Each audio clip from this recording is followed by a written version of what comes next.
항공기 조종사인 막내 아들 준혁에게서 전화가 왔다. 엄마, 이상한 일이 있어요? 형수님 지금 집에 계세요? 그럼 내가 대답했다. 지금 씻고 있는데 아들의 목소리는 속삭임으로 바뀌었다. 말도 안 돼요. 형수님 여권이 지금 제 손에 있단 말이에요. 방금 제가 조종하는 로마행 비행기에 타셨어요. 그 순간 등 뒤에서 발소리가 들렸다. 네가 여기 있어서 다행이야. 만약 이 영상을 보고 계신다면 좋아요를 누르고 채널을 구독해주세요. 그리고 댓글로 어디서 제 복수 이야기를 듣고 계신지 알려주세요. 제 이야기가 어디까지 퍼졌는지 알고 싶어요. 오늘 아침도 여느 때와 같이 아침 식사 후 서둘러 설거지를 하고 있었다. 큰아들 준우는 일찍 출근했고 7살배기 똑똑한 말썽꾸러기 손자 민준이도 통학버스를 타고 학교에 가 집은 조용했다. 그리고 준우의 아내인 며느리 지아는 방금 계단을 올라갔다. 어머니, 잠시 씻고 올게요. 그녀의 부드러운 목소리가 들려왔다. 나는 미소를 지으며 고개를 끄덕였다. 마지막 접시를 정리하자마자 집 전화가 울렸다. 앞치마에 손을 닦고 서둘러 전화를 받았다.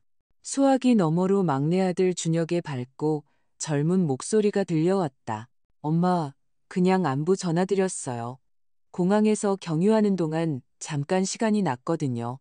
아들의 목소리를 듣는 것만으로도 마음이 따뜻해졌다. 준혁은 어릴 적부터 꿈꿔왔던 하늘을 정복하는 꿈을 이루며 여기저기 날아다니는 자랑스러운 부조종사다. 나는 미소를 지으며 비행은 어떤지, 잘 지내는지 몇 가지를 물었다. 아들은 힘차게 웃으며 모든 것이 순조롭고 일도 잘 풀린다고 대답했다. 하지만 갑자기 아들의 톤이 바뀌었다. 무언가 말하기를 주저하는 듯했다. 저기, 엄마, 아주 이상한 일이 있었어요. 형수님 지금 집에 계세요? 나는 의아했다. 아직도 욕실에서 물소리가 들려오는 계단 쪽을 쳐다봤다. 그럼, 아들아, 지아는 위에서 씻고 있어. 나는 확신에 차서 대답했다. 지아는 불과 10분 전에도 나와 이야기를 나눴고, 집에서 항상 입던 그 하얀 블라우스를 입고 있었다. 내가 착각할 리가 없었다. 하지만 전화기 너머 준혁은 한동안 말이 없었다. 숨소리마저 들릴 정도였다. 이윽고 그의 목소리는 놀라움으로 가득 찬 아주 진지한 톤으로 변했다. 엄마, 그럴 리가 없어요. 형수님 여권이 지금 제 손에 있단 말이에요.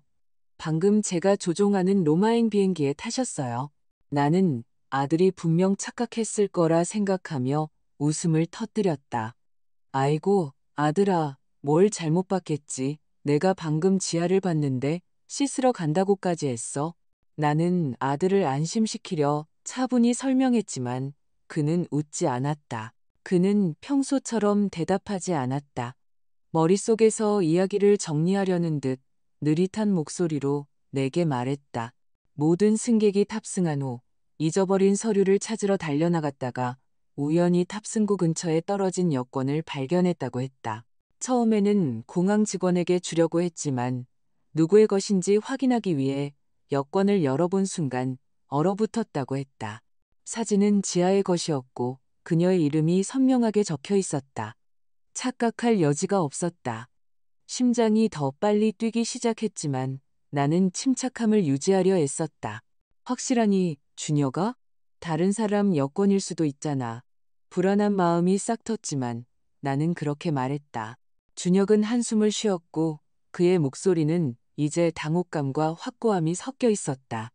엄마, 방금 승객실에 내려가서 직접 확인했어요. 형수님 맞아요. 아주 부유하고 세련돼 보이는 남자 옆 1등석에 앉아 계세요. 아주 다정하게 이야기 나누시던데요.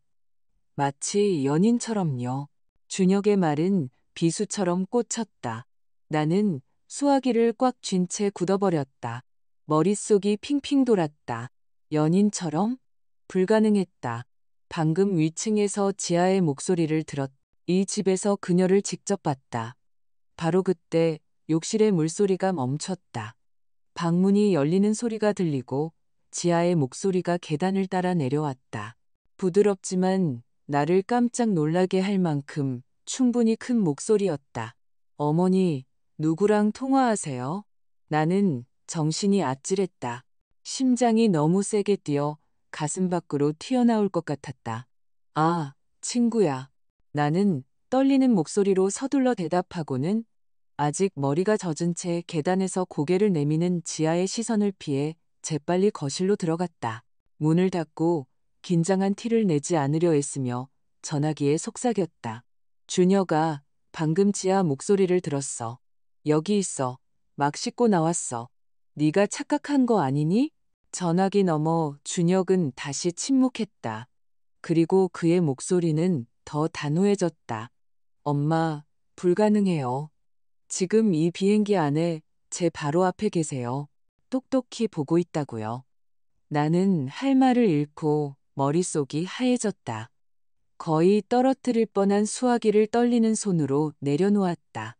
밖은 해가 쨍쨍했지만 거실은 갑자기 숨이 막히는 듯했다. 나는 소파에 주저앉아 심호흡을 하려 했지만 답 없는 질문에 가슴이 짓눌리는 듯했다. 지아가 여기 있다면 준혁의 비행기에 탄 여자는 누구란 말인가? 그리고 만약 비행기에 탄 여자가 지아라면 우리 집에 있는 이 사람은 누구란 말인가? 몇 분 후 지아가 주방으로 내려왔다. 깨끗한 하늘색 원피스를 입고 아직 머리가 축축한 채 평소와 같은 다정한 미소를 짓고 있었다. 어머니, 오늘 시장에 좀 일찍 가려고요. 뭐 사다 드릴 채소나 다른 거 있으세요? 그녀의 목소리는 아무 일도 없다는 듯 상냥하고 친숙했다. 나는 억지로 미소를 지으며 그녀를 바라봤지만 속은 돌덩이를 짊어진 기분이었다. 그래, 얘야. 토마토 좀 사다 주렴. 목이 바싹 마른 채 대답했다. 지아는 고개를 끄덕이고 장바구니를 들고 집을 나섰다. 그녀의 모습이 대문 뒤로 사라졌다. 나는 영혼의 소용돌이가 이는 채 그녀가 가는 것을 멍하니 서서 지켜봤다. 나는 준혁이 거짓말을 한다고 생각하지 않았다. 내 아들은 그런 이야기를 지어낼 이유가 없었다. 언제나 바르고 가족에게 다정하고 세심한 아이였다. 하지만 수년간 함께 살아온 며느리 지아 역시 내 눈앞에 있었다. 틀림없이 나는 스스로에게 물었다. 내가 놓친 것이 있을까? 이 집에 내가, 이 늙은 내가 전혀 눈치채지 못한 비밀이 있는 걸까? 정오의 햇살이 커튼을 통해 스며들어 타일 바닥에 옅은 빗줄기를 그리는 동안 나는 거실에 조용히 앉아 있었다. 내가 늘 앉아서 뜨개질을 하거나 민준이에게 동화책을 읽어주던 낡은 소파가 이제는 더 무겁게 느껴졌다. 준혁의 전화가 머릿속에서 계속 맴돌았다. 그의 말 한마디 한마디가 내 심장을 망치로 내리치는 것 같았다. 방 안을 둘러보았다. 가족 사진들이 걸려 있었다. 결혼식 날에 준우와 지아, 갓 태어난 민준이, 그리고 처음으로 조종사 제복을 입었을 때의 준혁의 환한 미소. 그 모든 추억들이 이제는 안개에 덮인 것처럼 흐릿하고 의심으로 가득 차 보였다. 저는 이선영, 서울의 조용한 중산층 동네에 사는 65세의 미망인입니다. 남편은 10년 전에 세상을 떠나 제 목숨보다 더 사랑하는 두 아들을 남겼습니다. 큰아들 준우는 성실한 건축가로 늘 설계도와 프로젝트에 파묻혀 삽니다. 막내 준혁은 조종사가 되겠다는 꿈을 이룬 제 자랑입니다. 제 삶은 준우의 작은 가족, 며느리 지아, 손자 민준이, 그리고 이 집에서의 평온한 나날들을 중심으로 돌아갑니다. 며느리 지아는 제 눈에 항상 완벽한 귀감이었습니다. 예쁘고 부지런하며 옷차림부터 민준이를 돌보는 방식까지 늘 흠잡을 데가 없었습니다. 그녀의 결혼식 날이 아직도 기억납니다. 그녀의 부모님 댁마당에서 열린 성대한 잔치였죠. 지아의 집안이 부유하지는 않았지만 모든 것이 완벽하게 진행되도록 최선을 다했습니다. 지아는 마치 훌륭한 아내이자 어머니가 되기 위해 태어난 사람처럼 자신감 있는 미소와 빛나는 눈빛으로 우리 집에 들어왔습니다. 저는 그녀 같은 며느리를 얻은 것이 얼마나 큰 행운인지 생각했습니다. 지아가 시장에 간 후 저는 무심코 식탁보 가장자리를 붙잡고 앉아 있었습니다. 준혁의 전화는 이전에 평범하게 보였던 작은 디테일들을 되짚어보게 만들었습니다. 지아가 시장에 가거나 친구를 만나러 간다고 외출했다가 돌아오면 딴 사람처럼 보일 때가 있었습니다. 어떤 날은 온통 다정함으로 가득 차 민준이를 껴안고 잠들 때까지 노래를 불러주었지만 다른 날에는 제가 소금통을 제자리에 두는 것을 잊었다는 이유만으로 소리를 지르며 화를 냈습니다. 저는 젊은 여자의 기분 변하려니 생각하곤 했습니다. 하지만 이제는 그렇게 확신할 수 없었습니다. 마음이 헝클어진 것 같았습니다. 소중히 간직해온 모든 기억들이 뒤섞이는 기분이었습니다. 몇 달 전, 지아가 장볼 목록을 오른손으로 펜을 잡고 쓰던 것을 기억합니다. 그녀의 글씨는 매우 반듯하고 정성스러웠습니다. 하지만 다음 날에는 왼손을 사용하는 것을 보았고 익숙하지 않은 듯 글씨가 훨씬 삐뚤빼뚤했습니다. 얘야, 언제부터 다른 손으로 글씨를 썼니? 하고 물었죠. 그녀는 웃으며 재빨리 대답했습니다. 아, 그냥 재미로 연습하는 거예요. 어머니. 저는 별 생각 없이 고개를 끄덕였지만 이제 그 디테일은 내 마음속에 날카로운 조각이 되어 밝혔습니다. 생각에 잠겨 있는데 문이 열리는 소리가 들렸습니다. 민준이가 등에 맨 가방을 흔들며 달려 들어왔습니다. 작은 새 같은 목소리로 할머니, 오늘 선생님이 제 그림 잘 그렸다고 칭찬해 주셨어요. 라며 저를 힘껏 껴안았습니다. 저는 미소를 지으려 애쓰며 아이의 머리를 쓰다듬었지만 가슴에는 여전히 무거운 짐이 남아 있었습니다. 민준이는 앉아서 공책을 꺼내 보여주었습니다. 할머니, 보세요. 어제는 엄마가 오른손으로 숙제하는 걸 도와주셨는데 글씨가 정말 예뻤어요. 그런데 오늘은 왼손으로 쓰셔서 더 못생기게 나왔어요. 아이는 잘 정돈된 글씨가 있는 페이지와 온통 삐뚤빼뚤한 글씨가 있는 다른 페이지를 가리켰습니다. 그 글씨들을 보자 심장이 오그라드는 것 같았습니다. 내 엄마가 오늘 바빴나 보구나. 피곤해서 그렇게 썼을 거야. 저는 혼란스러움을 감추려 했으며 말했습니다. 하지만 민준이는 순진한 눈으로 저를 올려다보았습니다. 할머니, 우리 엄마는 정말 이상해요. 어떤 날은 저를 꽉 껴안아 주시는데 다른 날은 쳐다보지도 않으세요. 손자의 말은 또 다른 비수였습니다. 저는 아이를 위로하려 껴안았지만 머릿속은 온통 엉망이 되어가고 있었습니다. 바로 그때 초인종이 울렸습니다. 일어나 문을 열자 전날 지아가 가져다 준 접시를 들고 선 좋은 이웃인 옆집 김 여사님이 보였습니다. 그녀는 늘 그렇듯 상냥한 미소로 웃었지만 눈에는 호기심이 서려 있었습니다. 어머님, 며느님이 참 고우세요. 그런데 어제 보니 저한테 접시를 왼손으로 주시더라고요. 제가 알기론 오른손잡이라고 하셨는데 맞죠? 참 이상하네요. 양손잡이인가? 나는 억지로 미소를 지으며 대답했다. 아마 그런가 봐요. 차 한잔하고 가세요. 그녀는 고개를 끄덕이며 들어왔지만 그녀의 말은 가시처럼 내게 밝혔다. 나뿐만 아니라 이웃들까지도 그 차이를 눈치채고 있었다. 나는 차를 대접하고 잡담을 나눴지만 그녀가 가자마자 가슴에 손을 얹고 소파에 주저앉았다. 나는 세상이 무너져 내리는 듯한 느낌에 얼어붙었다. 그날 오후 나는 몇 년 동안 갖고 온 데이지 꽃에 부드럽게 물을 주기 위해 물뿌리개를 들고 정원으로 나갔다.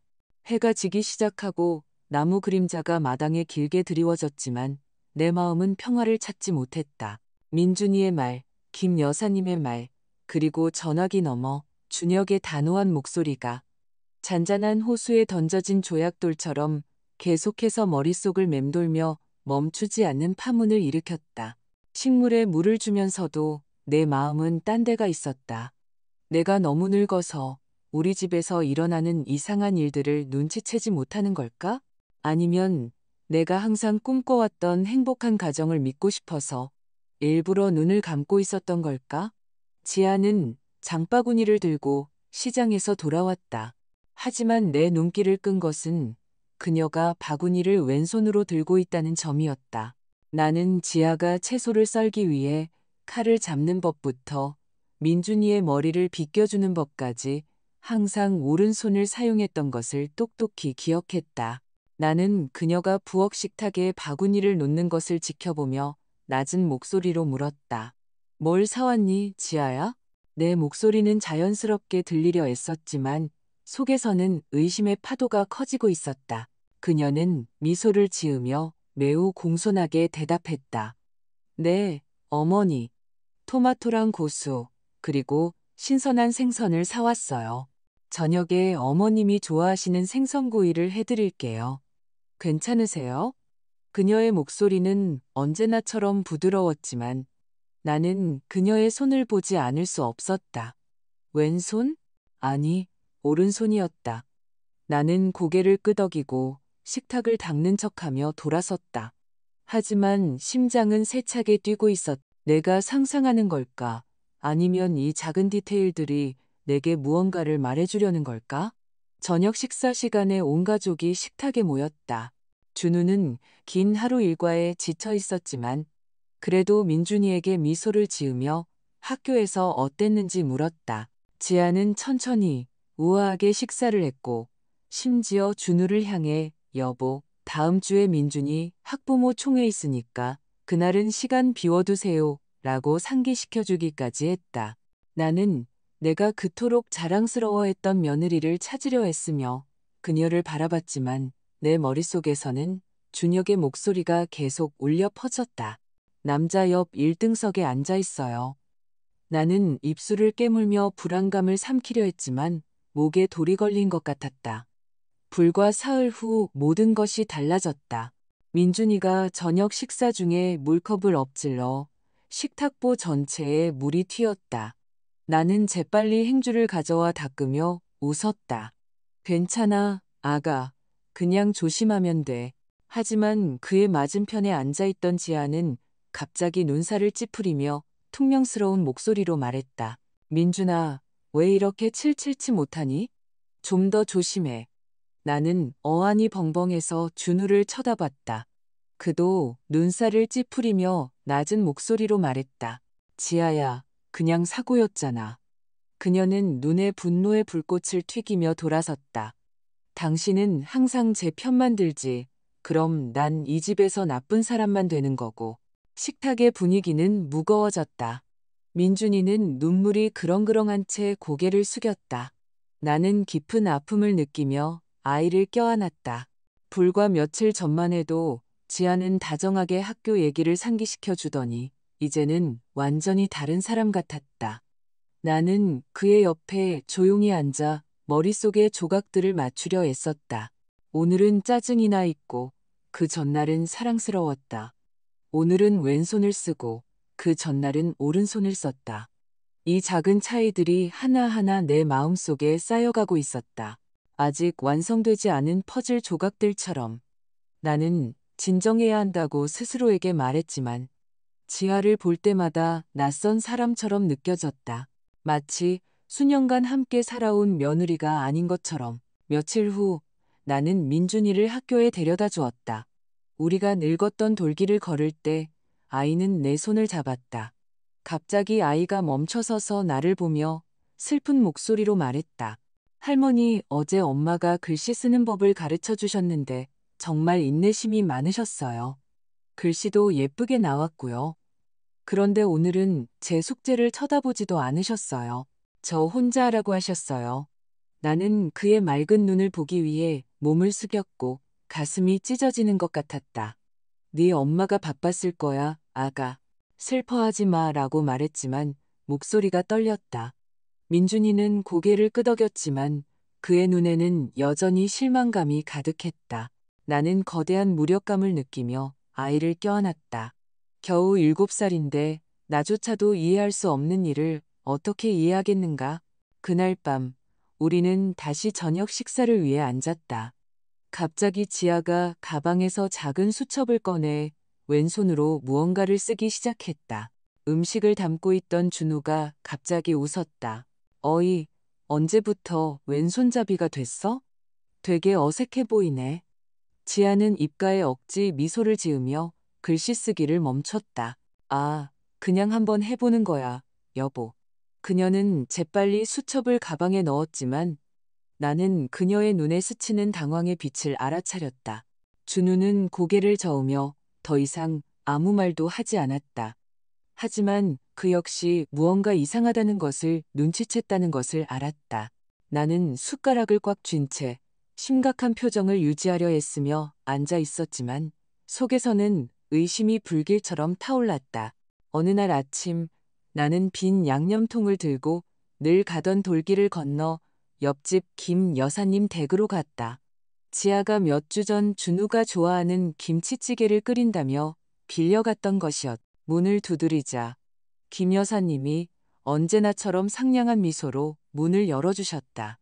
어머님, 들어오세요. 제가 커피 한 잔 타드릴게요. 그녀는 아직 손에 행주를 든 채 말했다. 나는 감사 인사를 하고 가려 했지만 그녀는 나를 부엌의 나무 의자에 앉혔다. 분위기는 따뜻했고 볶은 커피 향이 났지만 나는 긴장을 풀 수 없었다. 김 여사님은 의심 가득한 눈으로 나를 보며 목소리를 낮췄다. 어머님, 제가 하는 말에 화내지 마세요.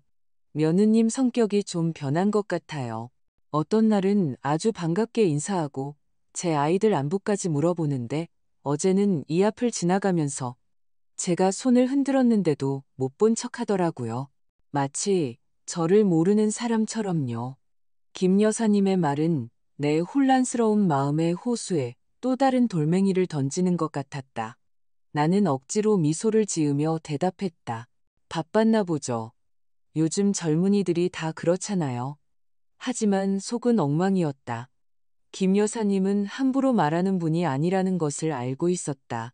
그녀는 매우 감성적이고 항상 세세한 부분에 신경 쓰는 사람이었다. 그녀마저 지아가 이상하다는 것을 알아차렸다면 내 의심은 더 이상 내 상상이 아니었다. 나는 잠시 더 머물다가 식어버린 커피를 한 모금 마시고 무거운 마음으로 작별 인사를 했다. 돌아오는 길에 나는 민준이에게 늘 붕어빵을 사주는 빵집 박 사장님 댁을 지나쳤다. 박 사장님은 손님을 맞이하다가 나를 보고 미소를 지었다. 어머님, 오늘 우리 꼬마 손님에게는 뭘 드릴까요? 내가 붕어빵을 주문하자 그는 갑자기 물었다. 어머님이 준우 씨 어머니 맞으시죠? 아내분이 며칠 전에 오셔서 아주 친절하게 대해 주셨어요.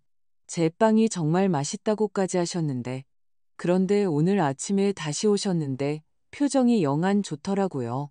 빵만 사시고 감사 인사도 없이 그냥 가셨어요. 나는 가방 손잡이를 꽉 쥔 채 굳어버렸다. 피곤했나 봐요, 사장님. 나는 떨리는 목소리로 대답했. 재빨리 감사 인사를 하고 떠났다. 박 사장님의 말은 내 안에서 자라나는 의심을 더 깊이 파고드는 또 다른 칼날이었다. 집에 도착해서는 차를 한 잔 끓여 현관에 앉았다. 부드러운 바람이 불어와 정원의 데이지 향기를 실어왔다. 나는 지아가 늘 가던 시장으로 가는 길을 바라보았다. 갑자기 그녀가 장바구니를 들고 돌아오는 것이 보였다. 하지만 그녀는 건조한 목소리로 인사했다. 다녀왔습니다. 어머니, 미소도 어제 고수한단을 싸게 샀다고 자랑하던 기쁨도 없었다. 나는 고개를 끄덕이며 낮은 목소리로 대답했다. 벌써 왔니? 하지만 속으로는 그녀를 더 유심히 관찰하지 않을 수 없었다. 오늘 입은 블라우스는 남색으로 집을 나설 때 입었던 하얀 블라우스와 달랐다. 나는 부드러운 목소리로 물어보려 했다. 왜 블라우스를 갈아입었니? 지아는 잠시 멈칫하더니 재빨리 대답했다. 아, 뭐가 묻어서 갈아입어야 했어요. 그녀는 반쯤 미소를 짓고 서둘러 부엌으로 들어갔다. 나는 찻잔을 든 채 바위가 가슴을 짓누르는 듯한 기분으로 서 있었다. 김 여사님의 말, 박 사장님의 말, 그리고 지아가 내게 대답하는 방식, 이 모든 것이 내가 더 이상 외면할 수 없게 만들었다. 그날 밤 우리 모두 저녁을 먹고 있었다.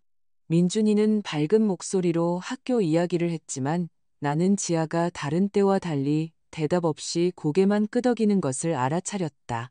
준우가 식사 다 했으면 어머니가 그릇 치우시게라고 말했을 때 민준이는 갑자기 나를 향해 순진하게 말했다. 할머니, 어제는 엄마가 잠잘 때 노래 안 불러줬어요.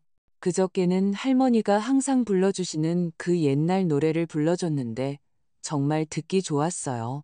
나는 아무 반응 없이 음식을 담고 있는 지아를 보았지만 민준이의 말은 내 심장을 바늘로 찌르는 것 같았다.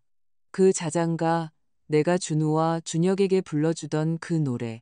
이 집에서는 지아와 나만이 알고 있었다. 그렇다면 왜 그저께는 부르고 어제는 부르지 않았을까? 왜 그렇게 빨리 변했을까? 나는 그릇을 치우러 일어섰지만 내 마음은 이미 딴 데가 있었다. 지아가 친구를 만나러 간다며 집을 나섰다가 이상한 눈빛으로 돌아오던 때가 생각났다. 어느 날은 친구에게서 선물 받았다며 신선한 꽃다발을 들고 왔지만 다른 날은 오늘 어디 갔다 이렇게 늦게 왔냐고 묻자 화를 냈다. 나는 예전에 그것들을 사소한 일이라고 생각했지만 이제는 훨씬 더 큰 비밀의 조각들처럼 보였다. 지아가 내게 무언가를 숨기고 있다고 믿고 싶지 않았다. 하지만 그녀의 모든 말, 모든 몸짓이 나를 의심하게 만들었다. 그날 밤, 부엌을 청소한 후 식탁에 앉아 서랍에서 낡은 수첩을 꺼냈다. 첫 줄을 쓰는 내 손이 떨렸다.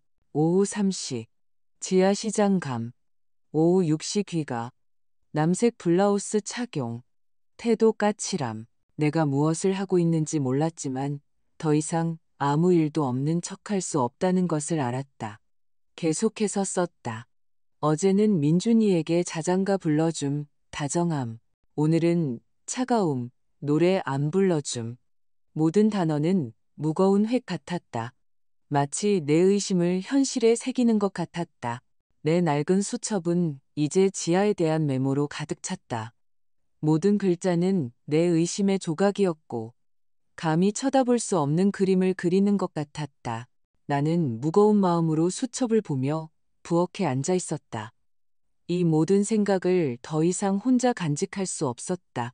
그것들은 파도처럼 밀려왔다. 밀려가며 나를 혼란 속에 홀로 남겨두었다. 누군가와 이야기해야 했다. 나를 이해해주고 판단하지 않고 섣부른 결론을 내리지 않을 사람이 필요했다. 즉시 내 오랜 친구 미경이 생각났다. 우리가 젊었을 때부터 함께 해온 나무 아래 앉아 뜨개질하며 서로의 삶을 이야기하던 친구. 떨리는 목소리로 전화를 걸었다. 미경아, 오후의 시간 괜찮니? 우리 동네 커피숍에서 만나자. 할 얘기가 있어. 미경은 언제나처럼 따뜻한 목소리로 즉시 수락했다. 선영아, 무슨 일 있는 줄 알았어. 기다려, 그리로 갈게. 약간의 안도감을 느꼈지만 걱정은 여전히 무거웠다. 낡은 스카프를 두르고 미경과 내가 수많은 기쁨과 슬픔을 나눠온 동네 작은 커피숍으로 향했다. 그곳은 여전했다. 어두운 나무 테이블과 갓볶은 커피의 맛있는 냄새. 나는 아무도 우리 대화를 듣지 못하도록 빛이 희미한 구석 자리를 골랐다. 그곳에 앉아 뜨거운 커피잔을 감싸 안았지만 마음은 얼어붙어 있었다.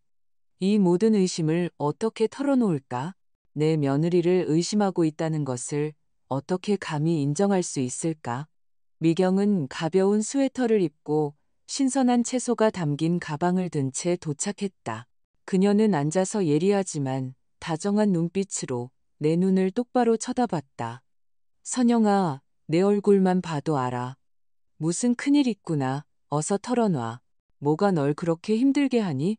나는 목소리가 갈라지지 않도록 심호흡을 했지만 모든 단어가 목에 걸렸다.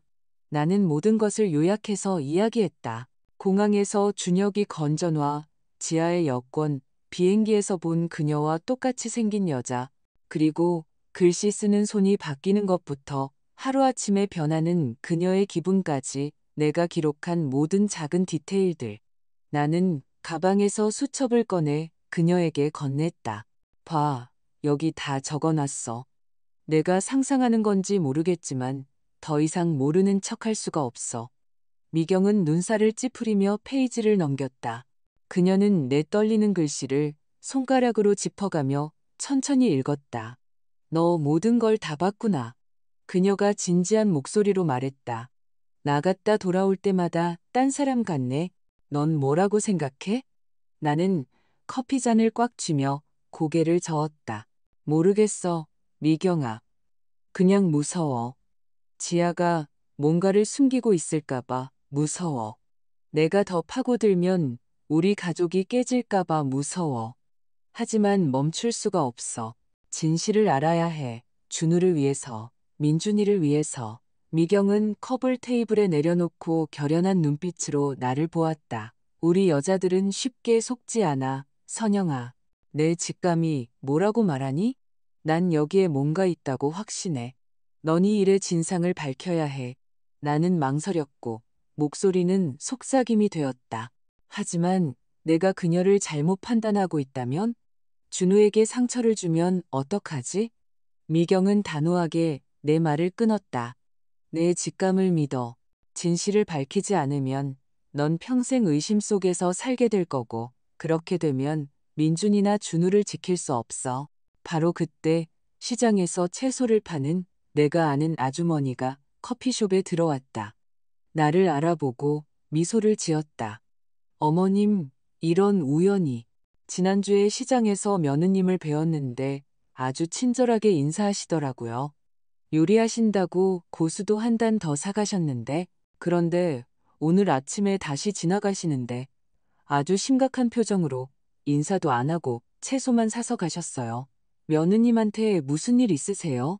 나는 억지로 미소를 지으며 대답했다. 피곤했나 보죠. 하지만 속으로는 숨이 막히는 것 같았다. 지아가 이상하다는 것을 알아차린 사람이 또 있었다. 나는 그 아주머니에게 감사 인사를 하고 그녀가 가는 것을 본 뒤 미경을 향해 돌아섰다. 눈에는 공포가 서려 있었다. 미경은 내 손을 잡았고 그녀의 목소리는 부드러워졌다. 봤지, 선영아. 너뿐만이 아니야. 이웃들까지도 알아차리잖아. 더 이상 자신을 속이지 마. 계속 모든 걸 기록해. 그리고 필요하다면 그녀를 따라가야 할 거야. 해를 끼치기 위해서가 아니라 내 가족을 지키기 위해서. 나는 고개를 끄덕였지만 심장이 내려앉는 것 같았다. 미경의 말이 옳다는 것을 알았지만 내 며느리를 미행한다는 생각은 마치 내 가족을 배신하는 것 같았다. 나는 평생 이 가정을 돌봐왔고 이제는 상상도 못했던 일을 해야 했다. 내 가족 중 한 명을 조사하는 것. 그날 오후 나는 여전히 머릿속이 복잡한 채로 집에 돌아왔다. 지아는 익숙한 파란색 장바구니를 들고 집을 나섰다. 어머니, 잠시 시장 좀 다녀올게요. 그녀가 부드러운 목소리로 말했다. 나는 고개를 끄덕였지만 그녀가 대문 뒤로 사라지자마자 수첩을 펴고 썼다. 오후 3시 지하 시장감. 파란색 바구니 휴대. 태도 정상. 나는 시계를 보며 매 순간을 세고 있었다. 6시에 지아가 돌아왔다. 하지만 그녀가 손에 들고 온 바구니는 이제 빨간색이었다. 나는 놀라서 물었다. 바구니를 바꿨니? 그녀는 미소를 지으며 재빨리 대답했다. 네, 다른 게 찢어져서 친구가 이걸 빌려줬어요. 나는 고개를 끄덕였지만 수첩에 추가하는 내 손은 떨렸다. 오후 6시 귀가 빨간색 바구니 휴대. 목소리 약간 다급함. 내 메모는 쌓여갔다. 각 줄은 진실에 한 걸음 더 다가가는 것이었지만 동시에 사랑하고 신뢰하는 것밖에 모르는 늙은 어머니의 이미지에서 멀어지는 한 걸음이기도 했다. 주말에 준우는 일찍부터 야근하러 갔고 민준이는 학교 활동에 참여해 집에는 나와 지아만 조용히 남았다. 나는 나를 잠식하는 의심을 떨쳐내려 했으며 식탁을 닦고 있었다. 그때 지아가 옅은 노란색 꽃무늬 원피스를 입고 방에서 내려왔다. 결혼 초처럼 신선한 모습이었다. 어머니, 잠깐 시장 좀 다녀올게요. 그녀가 부드러운 목소리로 말했다. 그녀는 늘 쓰던 장바구니를 들고 나갔다. 나는 미소 지으며 고개를 끄덕였지만 속에서는 한 목소리가 계속 속삭였다. 따라가, 선영아, 진실을 찾아가.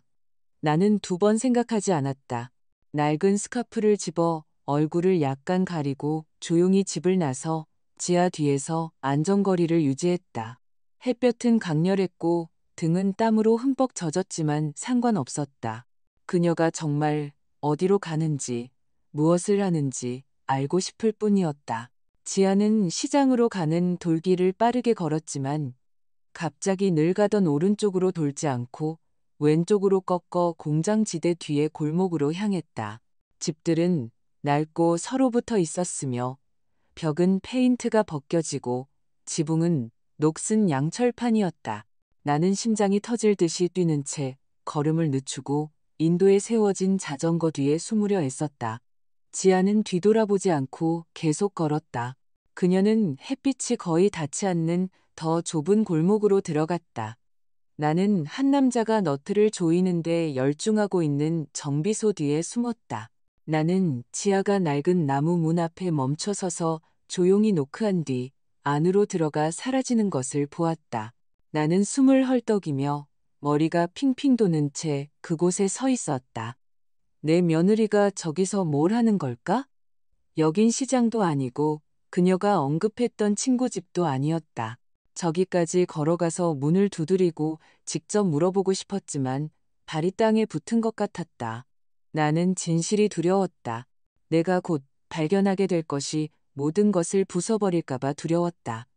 결국 나는 돌아서서 질문으로 가득 찬 채 집으로 돌아왔다. 한 걸음 한 걸음이 이전보다 더 무거웠다. 집 대문을 밀자마자 나는 얼어붙었다. 지아가 하얀 블라우스를 입고 부엌에 서서 채소를 썰고 있었다. 그녀가 나갈 때 입었던 꽃무늬 원피스와는 완전히 달랐다. 그녀는 눈살을 찌푸리고 차갑고 날카로운 눈으로 나를 쳐다보았다. 어머니, 어디 다녀오시길래 이제야 오세요? 나는 입이 바싹 마르고 한마디도 할 수 없는 채 굳어버렸다. 불과 몇 분 전에 나는 그녀가 노란 원피스를 입고 그 골목으로 들어가는 것을 보았다. 어떻게 그렇게 빨리 돌아올 수 있었을까? 그리고 이 블라우스는? 나는 더듬거렸다. 그냥 산책 좀 하고 왔어. 지아는 더 이상 아무 말 없이 고개를 끄덕였지만 그녀의 시선은 나를 오싹하게 했다. 나는 무언가를 찾으러 가는 척하며 내 방으로 올라갔지만 사실은 그 시선에서 벗어나기 위해 가슴 속에서 미친 듯이 뛰는 심장을 진정시키기 위해서였다. 그날 밤 나는 뜨개질을 하고 있는데 민준이가 마당에서 실컷 놀아 붉어진 뺨을 하고 내 방으로 뛰어들어왔다. 그는 내 다리에 매달려 흐느꼈다. 할머니, 엄마가 연필 하나 떨어뜨렸다고 혼냈어요. 어제랑은 달라요. 어제는 정말 착했는데 저를 안아주기까지 했어요. 나는 민준이를 품에 안고 머리를 쓰다듬었지만 속에서는 불이 타는 것 같았다. 네 엄마가 피곤했나 보구나, 아가. 슬퍼하지 마라고 말했지만 목소리가 떨렸다. 민준이는 내 어깨에 얼굴을 묻고 속삭였다. 할머니, 저는 어제의 엄마가 좋아요. 나는 눈물이 터져 나오려는 것을 참으며 아이를 더 꽉 껴안았다. 손자의 말은 칼날처럼 내가 억누르려 했던 의심을 더 깊이 새겼다. 그날 밤 나는 잠을 이룰 수 없었다. 침대에 누워 눈을 크게 뜨고 천장을 바라보았다. 이미지들이 머릿속에서 계속 반복되었다. 꽃무늬 원피스를 입고 골목으로 들어가는 지아, 하얀 블라우스를 입고 부엌에 서 있는 지아, 그리고 준혁의 목소리, 제 비행기에 타고 있어요. 나는 서랍에서 수첩을 꺼내나 자신조차 감히 믿을 수 없는 문장을 썼다. 아마도 같은 사람이 아닐 것이다. 그 문장은 저주처럼 느껴졌고 나를 떨게 만들었다. 다음 날 아침 나는 그 골목으로 돌아가기로 결심했다. 더 이상 의심을 참을 수 없었다. 거실에 걸려있는 지아가 준우와 민준이 옆에서 환하게 웃고 있는 가족 사진을 들었다. 나는 그것을 굳게 쥐고 결심했지만 두려움에 떨며 집을 나섰다. 골목은 어제와 같이 조용하고 음침했다. 나는 한 중년 여성이 수채 부채질을 하고 있는 옥수수 가판대 옆에 멈춰 섰다. 나는 사진을 보여주며 물었다. 실례합니다. 이 아가씨를 여기서 보신 적 있나요? 아주머니는 사진을 자세히 보더니 가리켰다. 아, 네, 그럼요. 저기 14번 집을 자주 드나들어요. 나는 목구멍에서 심장이 뛰는 것을 느끼며 감사 인사를 하고 그 집을 향해 곧장 걸어갔다. 14번 집이 내 앞에 나타났다. 벽은 얼룩져 있었고 나무 문은 페인트가 벗겨졌으며 창틀에는 시든 데이지가 담긴 화분이 놓여 있었다. 나는 떨리는 손으로 그곳에 서서 온 세상이 나와 함께 숨을 죽이는 것을 느꼈다. 문을 두드렸고 강노크 소리는 내 가슴을 망치로 내리치는 것 같았다. 문이 열리고 나는 할 말을 잃었다. 내 앞에는 지아와 똑같이 생긴 여자가 서 있었다. 얼굴, 몸매, 길고 검은 머리까지. 유일한 차이점은 그녀의 겁에 질린 눈빛과 걸레를 든 채 떨고 있는 손이었다. 나는 갈라진 목소리로 더듬거렸다. 지아 씨. 그 아가씨는 깜짝 놀라 걸레를 꽉 쥐고 문을 세게 닫으려 했다. 하지만 바로 그 순간 안에서 또 다른 목소리가 들려왔다. 부드럽지만 단호한 목소리였다. 지수야, 이제 숨지 마. 너도 이게 잘못된 거 알잖아. 나는 고개를 들어 지아와 똑같이 생긴 여자, 바로 뒤에 서 있는 젊은 여자를 보았다. 그녀는 날씬하고 머리를 묶고 있었으며 지적이면서도 친절한 눈빛을 하고 있었다. 그녀는 나를 보고 살짝 미소 지었다. 처음 뵙겠습니다. 저는 최유진이라고 합니다. 지수의 룸메이트예요. 어머님, 들어오세요. 이제 진실을 아실 때가 됐어요.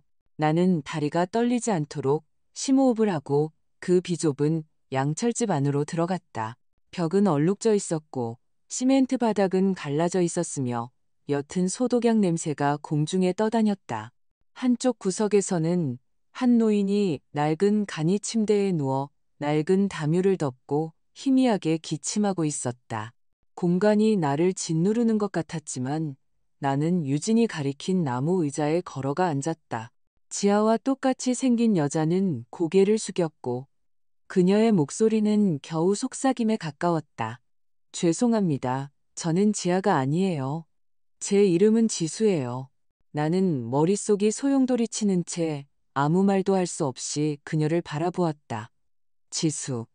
이름은 낯설었지만 얼굴은 너무나 익숙했. 나는 목소리를 굳게 유지하려 애쓰며 손을 꽉 쥐었다. 설명해봐요. 왜 내 며느리와 그렇게 닮았고 왜 우리 집에 나타나는 거죠? 지수는 죄책감 가득한 눈으로 고개를 들었지만 바로 대답하지 않았다. 대신 유진이 그녀 옆에 앉았다. 낡은 플라스틱 주전자에서 물 한 잔을 따르며 이야기하기 시작했다. 지수는 아주 가난해요, 어머님. 유진이 차분하고 명확한 목소리로 말했다. 양부모님께서 편찮으신데 특히 저기 누워 계신 아버님 상태가 안 좋으세요. 몇 년 전 지수가 시장에서 우연히 지아를 만났어요. 둘은 물방울처럼 닮았고 지아는 그걸 이용했죠. 지수에게 자기를 대신해 달라고 필요할 때마다 몇 시간씩 자기를 대체해 달라고 제안했어요. 지수는 원치 않았지만 지아가 돈을 아주 많이 줬고 가족들은 약값이 필요했어요. 나는 고개를 숙인 채 걸레를 너무 세게 쥐어 손가락 마디가 하얘진 지수를 보았다. 나는 믿을 수 없다는 목소리로 그녀를 압박했다. 대체한다니 뭘 위해서? 지아가 왜 누군가 자기를 대신하게 할 필요가 있었던 거죠? 지수는 떨리는 목소리로 고개를 들었다. 모든 걸 다요, 어머님. 그녀는 그냥 몇 시간 동안 집에 머물면서 시장에 가거나 아이를 돌보는 같은 몇 가지 일을 하라고 했고 돈을 줬어요. 부모님 약을 살 만큼 많은 돈을요. 저는 더 이상 묻지 못했어요. 그녀는 고개를 숙이고 눈물이 뺨을 타고 흘러내리기 시작했다. 나는 가슴이 억눌리는 것을 느끼며 그녀를 바라보았다. 지난 몇 달간의 모든 이상한 디테일들. 글씨 쓰는 손의 변화, 때로는 다정하고, 때로는 신랄한 성격, 때로는 감미롭고, 때로는 차가운 목소리. 모든 것이 이제 내가 보기를 거부했던 퍼즐의 마지막 조각들처럼 맞아떨어졌다. 유진은 더 날카로운 눈빛으로 계속했다. 이게 도움이 될지는 모르겠지만 한 번은 지아가 아주 세련된 남자와 있는 걸 봤어요. 이름은 강태호였어요. 커피숍에서 그들이 이야기하는 걸 들었는데 자기야라고 아주 다정하게 부르더라고요. 그때 지수는 차 안에서 아무것도 모른 채 기다리고 있었고요. 강태호라는 이름은 내 심장을 찌르는 칼 같았다. 준혁의 말이 생각났다. 부유한 남자 옆 1등석에 앉아 있어요. 작은 방이 내 주위에서 빙빙 도는 것 같았다. 나는 평정을 유지하려 애썼지만 손이 너무 떨려서 물잔을 쏟았다. 유진은 서둘러 닦았지만 나는 질식할 듯한 목소리로 고개를 저었다. 그녀가, 지아가 우리 가족을 속이고 있었어. 지수는 흐느끼며 목이 메인 목소리로 말했다. 죄송합니다, 어머님. 저는 누구에게도 해를 끼치고 싶지 않았어요. 그저 제 부모님을 구하고 싶었을 뿐이에요. 나는 지아와 똑같은 얼굴을 가졌지만 고통과 후회로 가득 찬 눈빛을 한 이 젊은 여자를 보았다. 화를 내고 싶었다. 소리치고 싶었다. 하지만 지수를 보자 동정심만 느껴졌다. 그녀는 주모자가 아니었다. 그저 지아의 게임에 이용된 말일 뿐이었다. 모든 것이 내 눈앞에서 무너져 내리고 있었다. 나는 목소리가 단호하게 들리도록 애쓰며 일어섰다. 지수야, 지아가 어디 있는지 아니? 내게 자기를 대신하라고 할 때 뭘 하는지 아니? 지수는 울음을 그치지 않고 고개를 저었다. 몰라요, 어머님. 그녀는 그냥 시키는 대로 하면 돈을 주겠다고 했어요. 더 이상 묻지 못했어요. 유진은 그녀를 위로하려 어깨에 손을 얹고 나를 향해 말했다. 어머님, 이게 얼마나 고통스러우실지 알아요. 하지만 지수도 피해자예요. 다른 선택이 없었어요. 나는 초라한 집안을 둘러보고 간이 침대에 누운 남자의 희미한 목소리를 들었다. 지수의 절박함을 이해했지만 그것이 내가 느끼는 배신감을 지워주지는 않았다. 나는 눈물을 참으려 주먹을 꽉 쥐었다. 널 탓하지 않아, 지수야. 하지만 난 진실을 알아야 해. 내 아들과 손자를 지켜야 해. 나는 세상이 무너져 내리는 것을 느끼며 일어섰다. 고마워요, 유진 씨. 진실을 말해줘서 다시 올게요. 나는 집을 나섰고 밖에 밝은 햇살이 내 눈을 멀게 했다. 하지만 내 심장은 얼어붙어 있었다. 다음 날 아침 나는 얼룩진 벽과 페인트가 벗겨진 나무문이 내 마음속에 집착이 되어버린 그 작은 골목을 다시 찾아갔다. 햇볕은 여전히 강렬했지만 내 속은 해결되지 않은 의심의 차가운 바람을 짊어진 듯 추웠다. 나는 진실을 마주할 용기를 주는 부적처럼 가족 사진을 꽉 쥐고 14번 문을 두드렸다. 이번에는 지수가 그렇게 겁먹은 것 같지 않았다. 그녀는 여전히 수줍지만 더 차분한 눈빛으로 문을 열고 나를 안으로 안내했다. 어머님, 기다리고 있었어요. 들어오세요. 집은 여전히 작았고 소독약 냄새와 간이 침대에서 들려오는 남자의 희미한 기침 소리가 났다. 나는 낡은 나무 의자에 앉아 지수를 바라보았다. 그녀는 평범한 블라우스를 입고 머리를 느슨하게 묶고 있었다. 피곤해 보였지만 더 이상 겁먹지 않았다. 나는 심호흡을 하고 낮은 목소리로 말했다. 지수야, 내 양어머니를 만나고 싶어. 이 모든 걸 더 잘 이해해야겠어. 지수는 고개를 끄덕이고 나를 방 안쪽 구석으로 데려갔다. 그곳에는 머리가 새하얀 아주 마른 여자가 침대에 누워 흐릿한 눈으로 천장을 바라보고 있었다. 그녀는 지수의 양어머니인 윤혜숙 씨였다. 나는 그녀의 마른 손을 잡고 나를 소개했다. 저는 이선영입니다. 지아의 남편인 준우의 어머니예요. 윤혜숙 씨는 힘겹게 숨을 쉬며 나를 보더니 희미한 목소리로 말했다. 지수는 제 친딸이 아니에요. 갓난아기 때 입양한 아이죠. 그녀의 말은 내 머리를 망치로 내리치는 것 같았다. 나는 심장이 더 세게 뛰는 것을 느끼며 얼어붙었지만 목소리가 평온하게 들리도록 애썼다. 부디 모든 것을 말씀해 주세요. 아주머니는 기침을 하고는 천천히 내가 준비되지 않은 이야기를 시작했다. 오래전 저는 시골 병원의 간호사였어요. 그녀가 떨리는 목소리로 시작했다. 아주 가난한 가족이 쌍둥이 딸을 낳았죠. 너무 가난해서 둘 다 키울 수가 없었어요. 엄마는 울면서 한 명만 데리고 있을 수 있다고, 다른 한 명은 버릴 거라고 했어요. 제 마음이 찢어지는 것 같았죠. 그 아이를 버려두게 할 수 없었어요. 그래서 입양했어요. 그 아이가 지수예요. 그녀는 길게 기침을 하려고 멈췄다가 무한한 사랑으로 지수를 바라보았다. 제 딸처럼 키웠지만 전 그 아이가 항상 진짜 부모를 찾고 싶어 한다는 걸 알아요. 저는 제 사랑과 이 집 말고는 줄 것이 없어요. 나는 의자 가장자리를 붙잡고 머리가 핑핑 도는 채 앉아 있었다. 지수의 친부모가 누구인지 아세요? 내가 떨리는 목소리로 물었다. 윤혜숙 씨는 고개를 저었다. 근처 마을의 가난한 가족이라는 것만 알아요. 많이 묻지 않았어요. 그냥 아이를 구하고 싶었을 뿐이에요.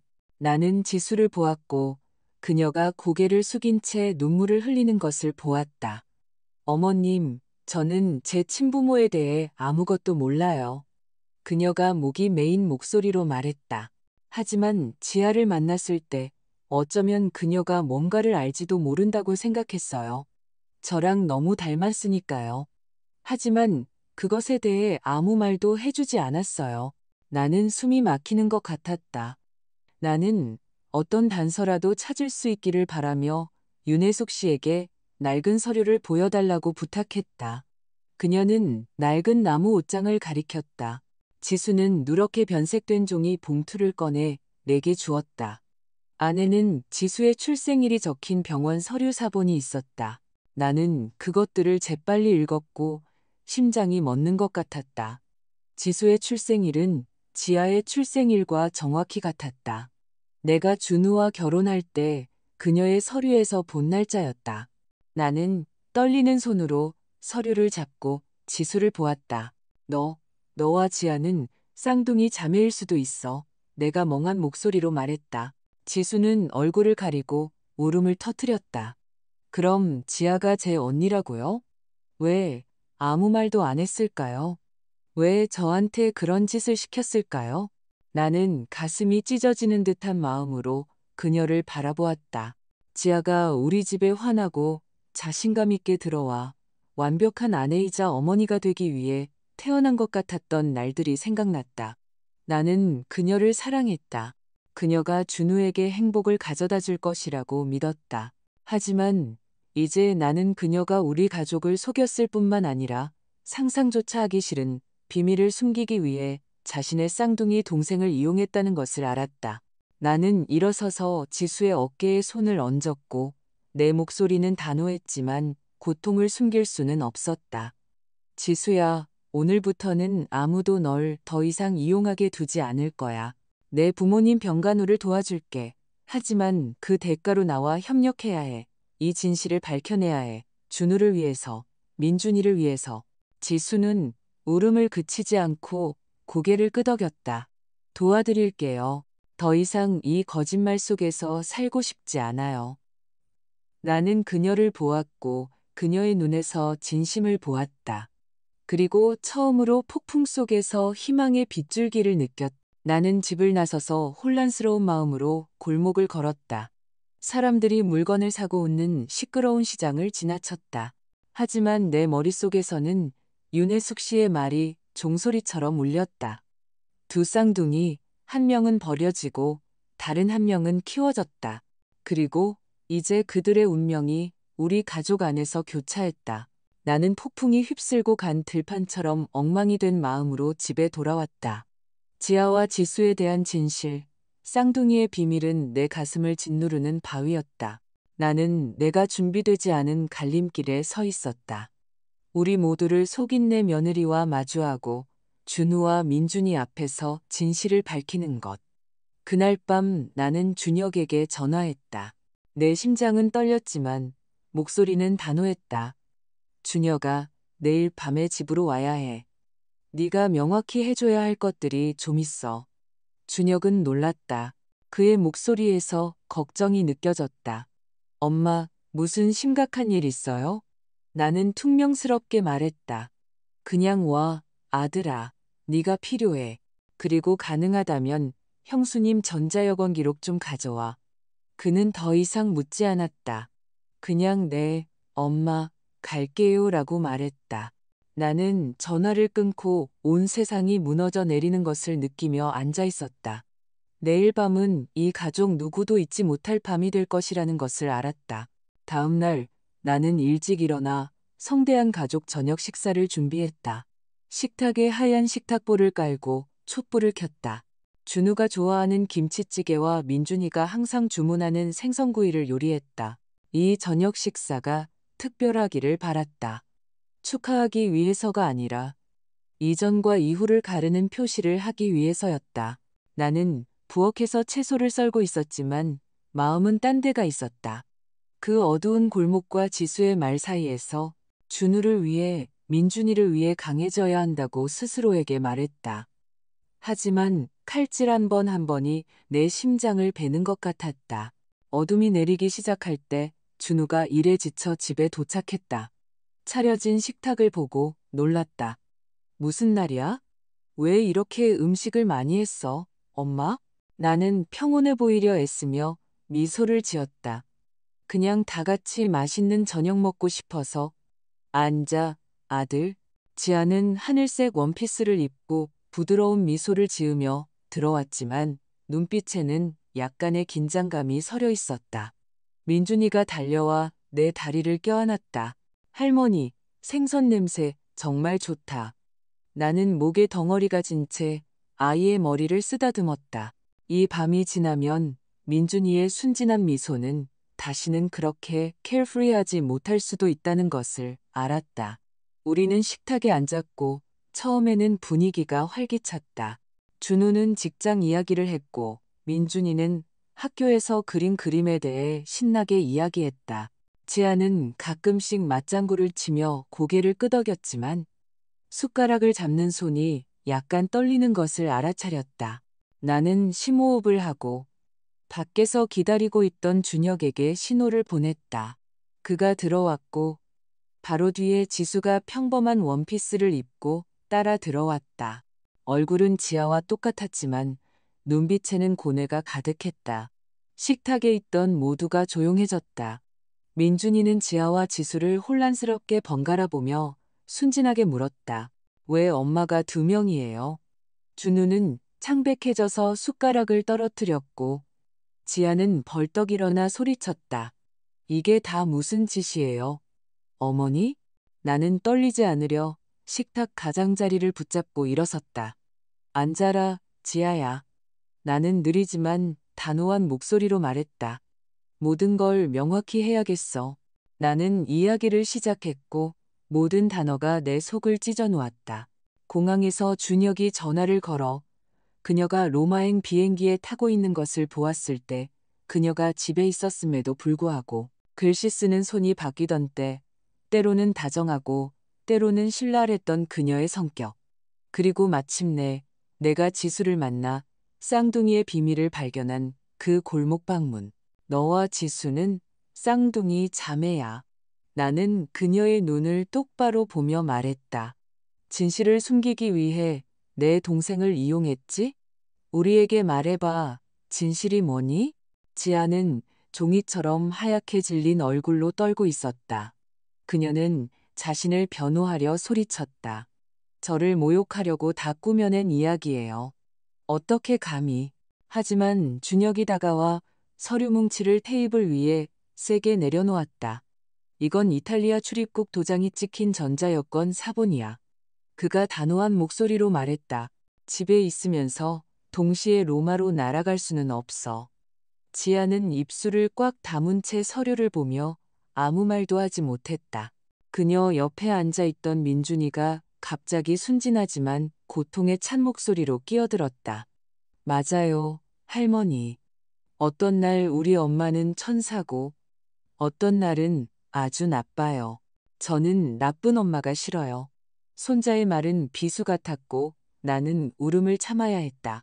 방 안의 공기는 너무 무거워서 숨쉬기조차 어려웠다. 나는 고개를 끄덕이고 막 뒷문으로 들어온 유진에게 신호를 보냈다. 그녀는 예리한 눈빛으로 서서 모두 앞에서 이야기했다. 저는 지아 씨가 강태호 씨와 있는 것을 봤어요. 서로 자기야라고 부르더라고요. 그리고 지수를 고용해서 자기를 대신하게 하고 가족을 속인 것도 그녀였어요. 준우는 질식할 듯한 목소리로 아내를 향해 돌아섰다. 사실이야, 지아야, 말해봐. 사실이냐고? 지아는 한동안 침묵 속에서 입술을 깨물더니 갑자기 분노에 찬 목소리로 소리쳤다. 네, 사실이에요. 저 애인 있어요. 이 가난한 생활이 지긋지긋해요. 이 집 며느리 노릇도 지긋지긋하고요. 강태호 씨는 저한테 100배는 더 나은 삶을 줘요. 그리고 당신, 준우 씨, 아무 쓸모도 없어요. 그녀의 말은 방 안에서 터진 폭탄 같았다. 준우는 주먹을 너무 세게 쥐어 하얘진 채 얼어붙었다. 민준이는 울음을 터뜨리고 떨리는 목소리로 나를 껴안았다. 할머니, 엄마가 무슨 말을 한 거예요? 나는 아이를 꽉 껴안았고 눈물이 뺨을 타고 흘러내렸다.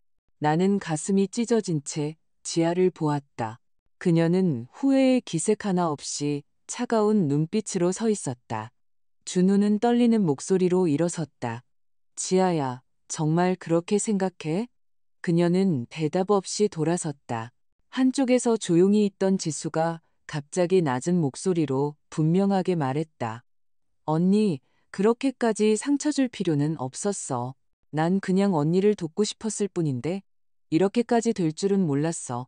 지아는 그녀를 쏘아보았지만 아무 말도 하지 않았다. 그냥 돌아서서 나갔다. 문이 세게 닫히고 방은 고통스러운 침묵에 잠겼다. 그 대립의 밤 이후 우리 집 공기는 생명을 잃은 것 같았다. 이전에는 민준이의 웃음소리와 준우의 이야기로 가득 찼던 거실은 이제 숨막히는 침묵에 잠겼다.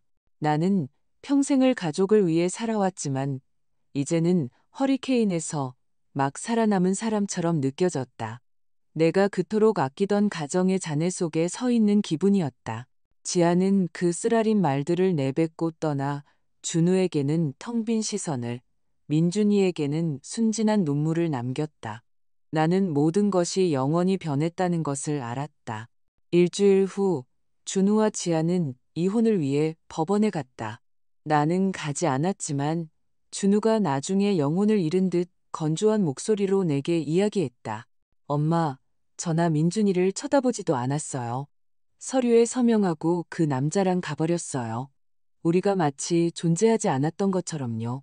나는 그의 옆에 앉아 울지 않으려 애쓰며 그의 손을 잡았다.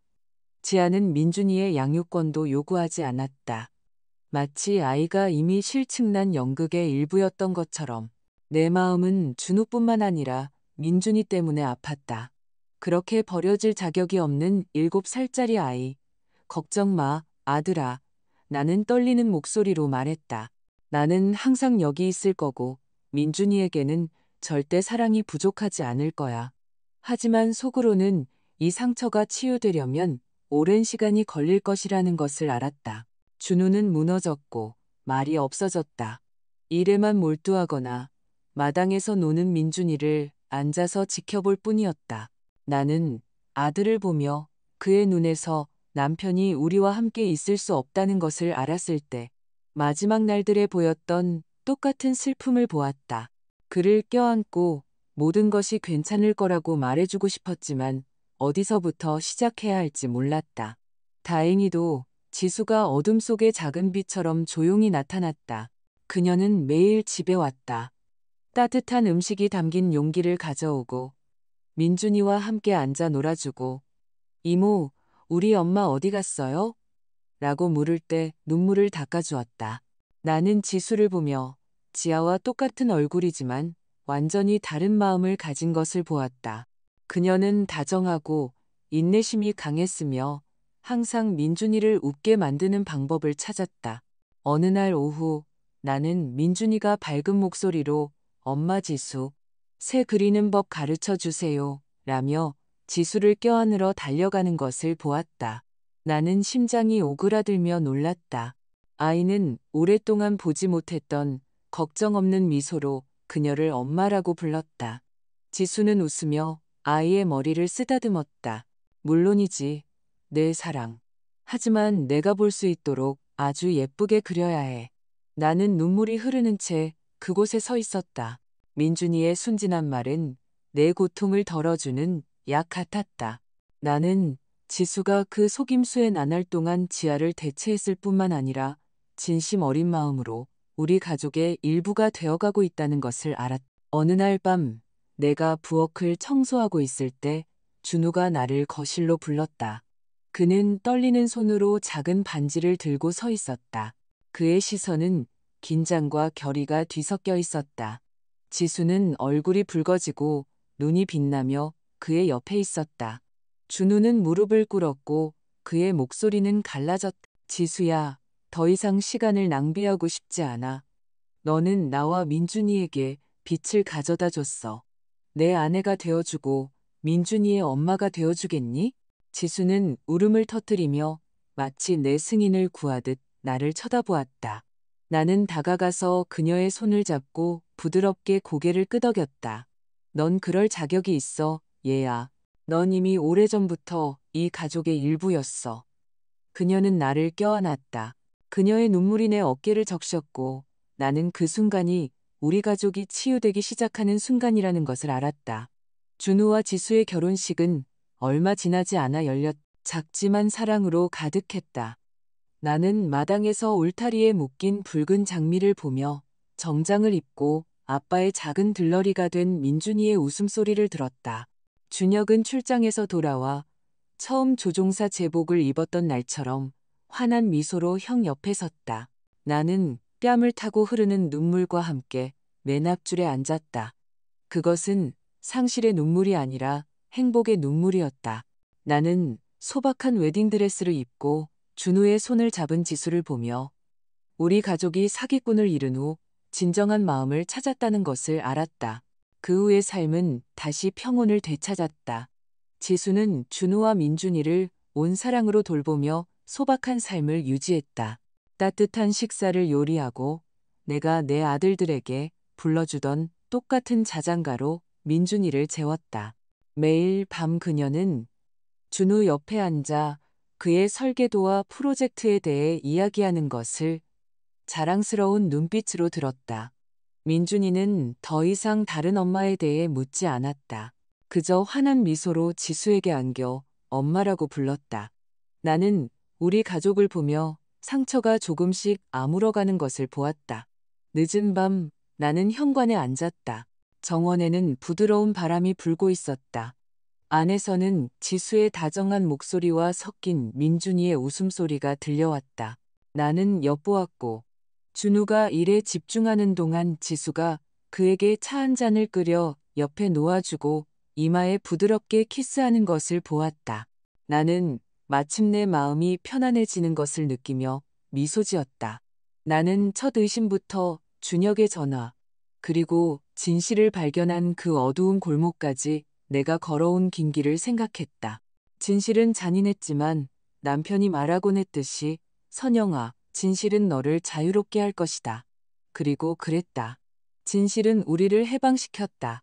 우리에게 지수를 데려다 주었고 훨씬 더 밝고 행복한 새로운 시작을 주었다. 방금 들으신 이야기는 관련된 사람들의 신원을 보호하기 위해 이름과 장소가 변경되었습니다. 우리는 판단하기 위해서가 아니라 누군가가 듣고 자신의 가정 안에서 조용히 고통받는 얼마나 많은 어머니들이 있는지 되돌아보기를 바라는 마음으로 이 이야기를 전합니다. 저는 정말 궁금합니다. 만약 당신이 제 입장이었다면 어떻게 하시겠습니까? 평화를 유지하기 위해 침묵을 선택하시겠습니까? 아니면 당신의 목소리를 되찾기 위해 모든 것에 맞설 용기를 내시겠습니까? 저는 당신의 의견을 알고 싶습니다. 왜냐하면 모든 이야기는 다른 누군가의 길을 비출 수 있는 촛불과 같기 때문입니다. 하느님은 언제나 축복하십니다. 그리고 저는 용기가 우리를 더 나은 날들로 이끈다고 확신합니다. 한편 마지막 화면에는 채널에서 가장 사랑받는 이야기 2편을 남겨두겠습니다. 분명 놀라실 겁니다. 이 순간까지 저와 함께 해주셔서 감사합니다.